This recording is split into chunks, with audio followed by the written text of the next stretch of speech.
It's not reported necessarily to law enforcement. But under this bill, it will be reported to law enforcement, and the information gathered will be compiled into a report, which is given to CCJJ. So an employee of the school discovers a dangerous weapon, must report to the principal. The principal must report to both law enforcement and the school district or LEA. And in that way, we'll have a better idea of the scope of the problem, the potential problems that we face with dangerous weapons in the schools. And that's really the school safety aspect of my bill. So. Thank you. Representative Johnson. Thank you, Representative. I appreciate that. And thank you all for being here today. I'm going to speak to two bills very quickly. One is the House Bill 140, Standard Response Protocol for Active Threats in a School. And we all know that that has been a huge issue. My concern is to make sure that that there's a code that requires schools to have these active threat drills and that they do that frequently. Also, that it is done in developmentally appropriate language. The idea that how you teach a 5 or 6 year old how to be safe in that setting is much different than, say, how you use language with a senior in high school.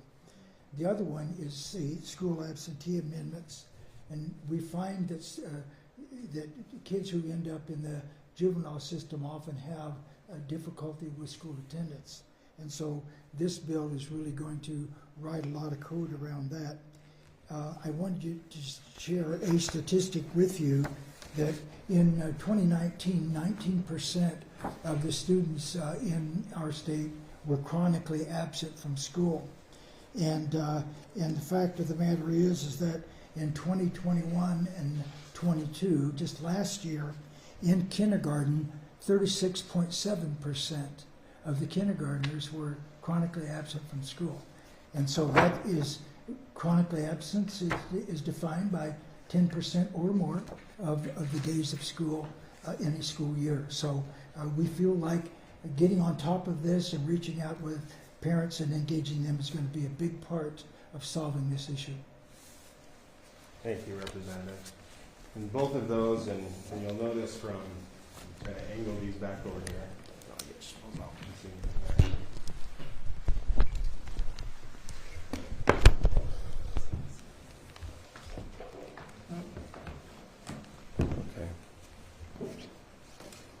Okay, so all three of those bills are, they're approached from the expertise of the legislators involved, and that's maybe my favorite part of this process is from each of our different perspectives and perches and experience. We've been able to leverage things that each of us would have missed otherwise, and it's really been a fun part of the legislative process to work together here to see the things that each of us might have missed and have been able to improve the overall package. That said, I'll talk very quickly about House Bill 61. This is the core bill that came out of the Law Enforcement and Criminal Justice Interim Committee. House Bill 61 includes a number of important features that we identified, but one of those that is probably the more significant long-term adjustment is the creation of the State Security Chief at DPS.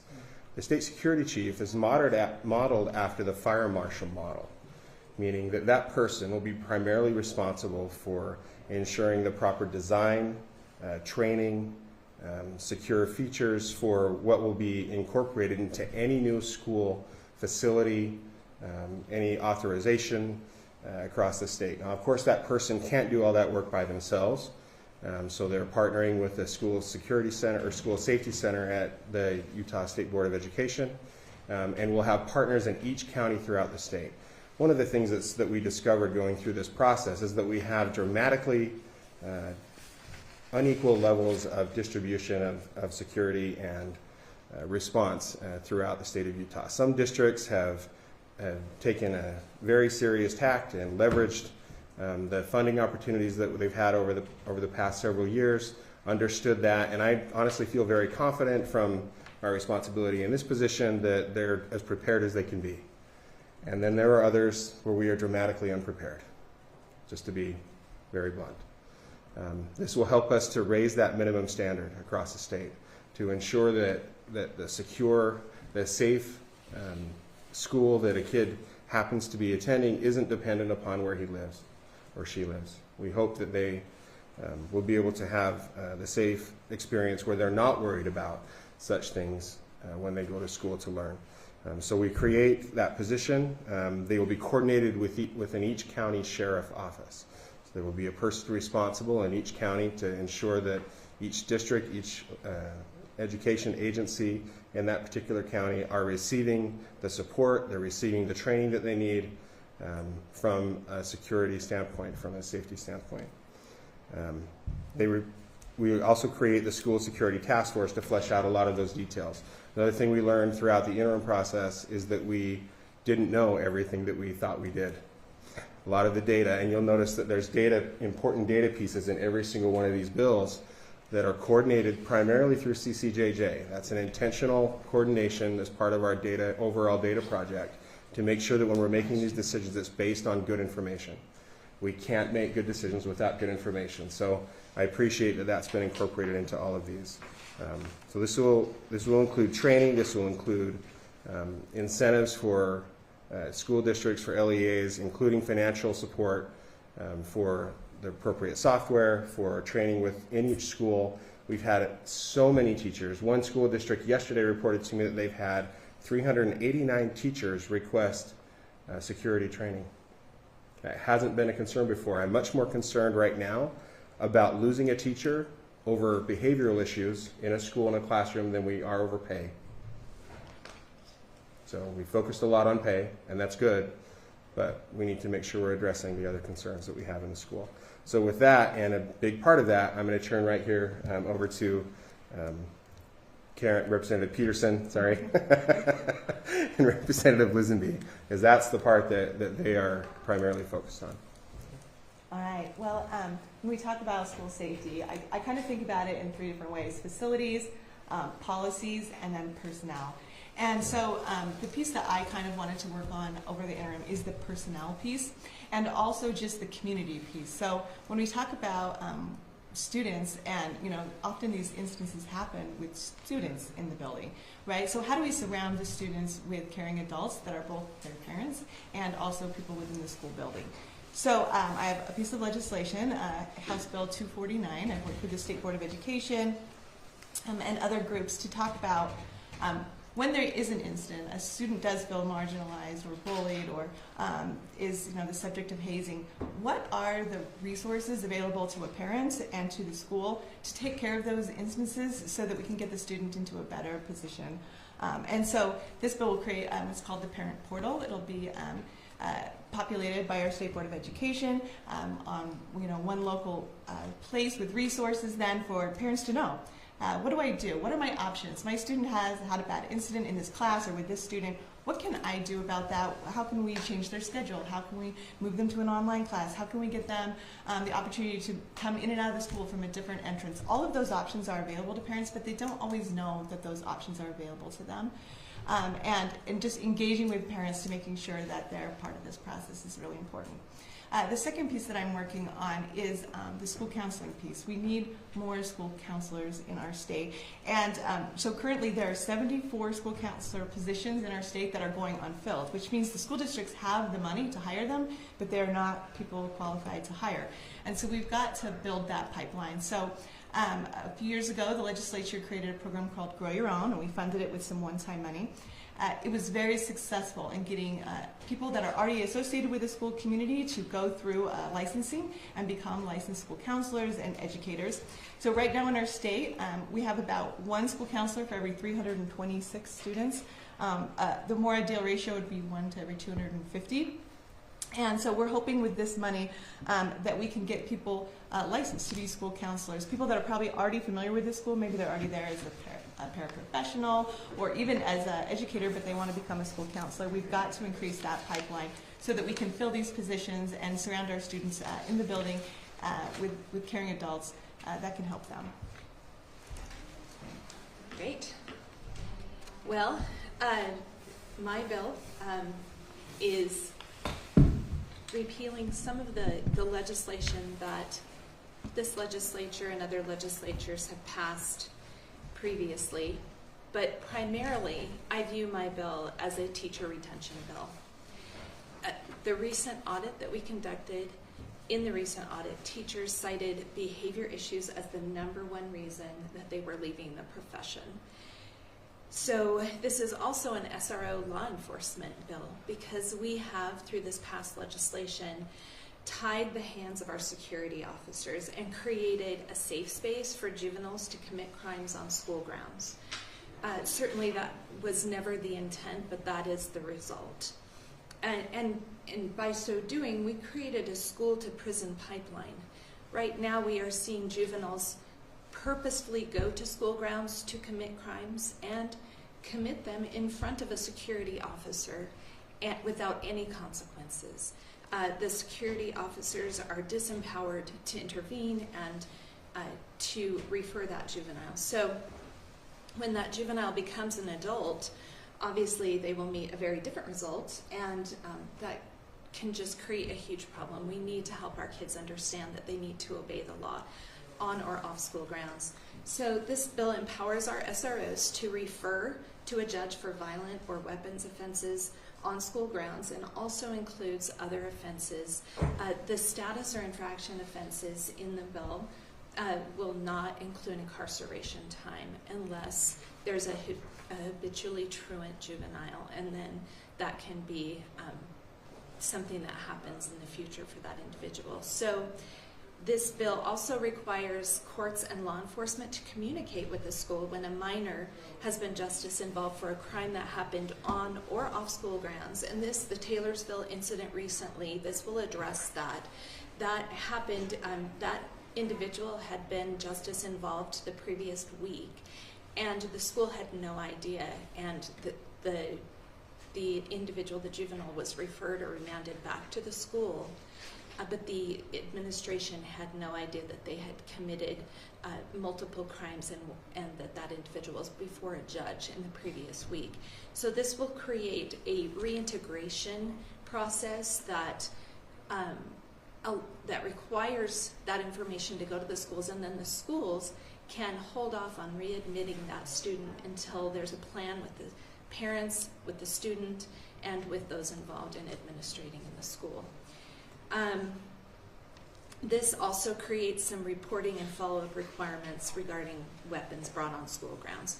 So as you can see, we are all trying to address the issues that we are seeing in our schools every day in Utah and make sure that we are preventing future crimes and future tragedies from happening, and that is our goal. Thank you, everyone. I'm sure we're happy to answer any questions, if there are any in particular. Representative Lisenby, you've also got a bill that would waive the fee for a school employee to get a concealed carry permit. Yeah. Can you talk about that? Is that a good idea? What would that do for school safety or not?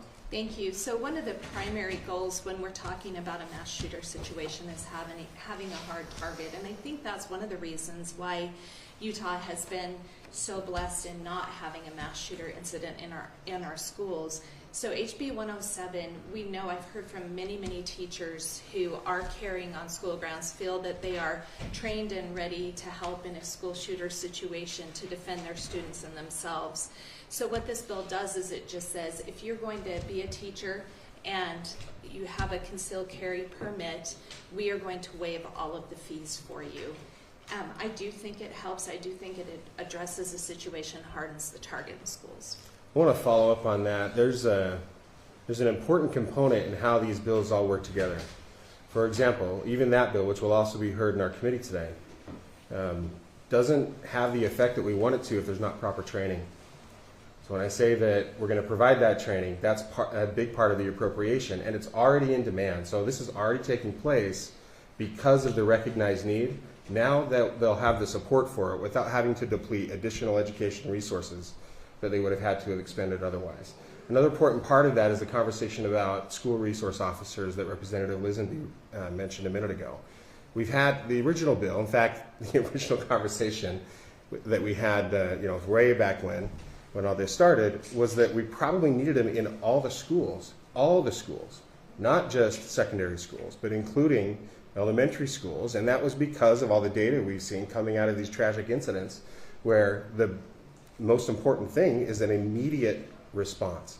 The quicker the response, the quicker it ends. And I don't necessarily want my administrators and teachers to feel like they have to be that response.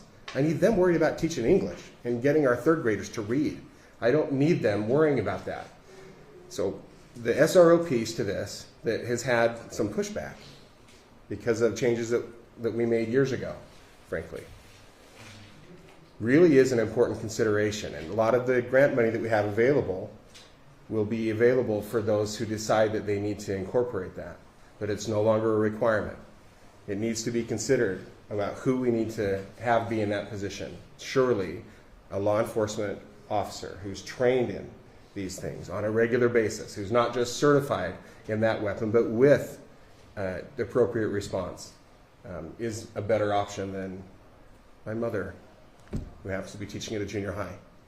Okay? She's my kid's teacher. She's Isn't that funny? your kid's teacher. Right. So anyway, I wanted to make sure that that's understood, that this is, though we've made it a may, okay, in the second substitute that you're going to see in committee today, it's an option right now. That needs to be strongly considered by those who are listening. Representative Wilcox, what percent of secondary schools now have an officer, an SRO? I don't have an accurate answer for you today. And part of that goes back to the conversation we had about data. It is very difficult, and that's why that ongoing project is so important. It's very difficult to get accurate data, not just in the law enforcement space. So I can give you anecdotal, and I can give you a good guess, around 40, okay? But it's not accurate, and it's definitely higher along the Wasatch Front. Right. Yeah. And so the rural conversation is very different. A lot of the money that's prioritized in 61 is prioritized based on the size of the school. And that's so that we make sure we get those resources prioritized to schools that have a difficult time with staffing. What's the number of the SRO bill? 61. SRO. It's not really an SRO bill. It's one of the pieces to it. But that's part of the main security bill. And 304. HB 61. Yeah. And then, And yes, HB 304. 304 is the interaction between those. Yeah. So Representative Lisenby, sorry, I'm hiding back here. Are you trying to correct issues or unintended consequences of the juvenile justice reform? Is that what you're aiming at? Yes. Clearly. Yes. Yeah. Representative Wilcox, you talked about how students shouldn't have to have a safe school or not based on where they live. Like Yeah. Everyone should be on an equal playing field. Does your bill go and correct existing schools, or is this only for new schools being built going forward? All of the above. Yeah, and frankly, like I said, some of the school districts have really gone all in. And, you know, where my kids happen to attend, I'm not going to say that on here, but it's a fairly new school. This year, we picked up teachers from the same school district, from nearby schools, because they didn't feel safe where they were after what we've seen. So they moved into it because it has specifically additional security features. Right, so it's available for however the LEA identifies. So for those that have invested more in appropriate design, and some of them are being used, like Jordan is being used as a national model with this stuff right now, which is pretty cool, right? We have some of the most important experts in the country training nationally on how to do this stuff. So we know where our holes are, we know what we need to accomplish, and hopefully with this support we'll be able to help those schools and districts elevate where they need to. I'll take one more. So Jordan's being used as a model? Jordan's been used as a model, yeah, nationally. For those who would say, what about an assault weapons ban? What about more gun-related measures? I know you're all in the Republican caucus, but what would you say to those that say... I'd say hopefully you've been watching other than today. You've seen a number of proposals, including from Representative Malloy, myself, Representative Lisenby, Representative Acton. There have been a number already. We haven't packaged them here with this concept today, but those are happening. Those loopholes are being looked at and actively closed this session. Gun-related loopholes? Yes. Firearm in the title. Yeah, take a look at those. Okay, thanks for coming. Okay. Law enforcement is at 2 p.m. in House 30, I believe. No, 3:40 because we're doing afternoon 4 time now. 3:40. So we did that just to mess you up. you were there last night in Yeah. education. Thank you. Thank you. Guys thought you'd come out, but we were still going until 7:30. Nice to meet you. Thanks. That's right. Hey, thank you. Nice to see you. Good to see you.